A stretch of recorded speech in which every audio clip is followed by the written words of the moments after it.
Good morning. I'm Chaplain John Rollison with the Homesteader Reserve Base Chapel, and thank you so much for joining us for Lesson 10 of our devotional series from Cru Ministry on God's love.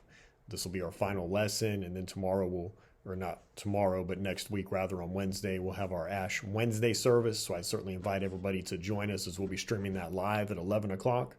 But this morning, we're going to talk about the truth that God's love for us should inspire us to love others.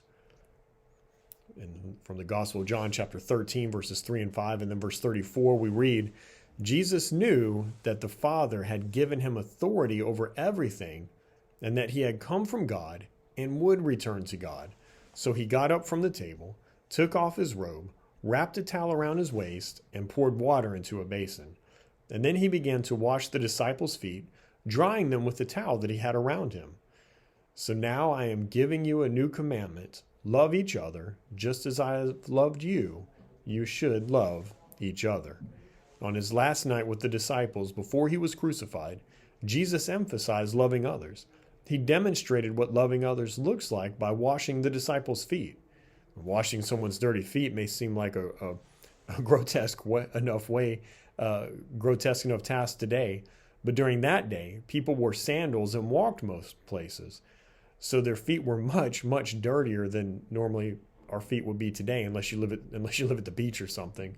So washing feet was usually the job of a lowly servant or something people did themselves. Now later, one of Jesus' final commands to his disciples was to love each other as he had loved them. And this passage begins by telling us Jesus knew he had all of God's authority and power and would soon return to God in heaven. But he showed his disciples that he loved them by stepping down from his position of power to take the position of a servant. Loving others often requires being willing to step down from our position and to humble ourselves enough to serve others. I pray this brought you hope and encouragement today. Until next Wednesday, when we have our Ash Wednesday service, and I hope to see you then, I'm Chaplain John Rollison with the Homesteader Reserve Base Chapel.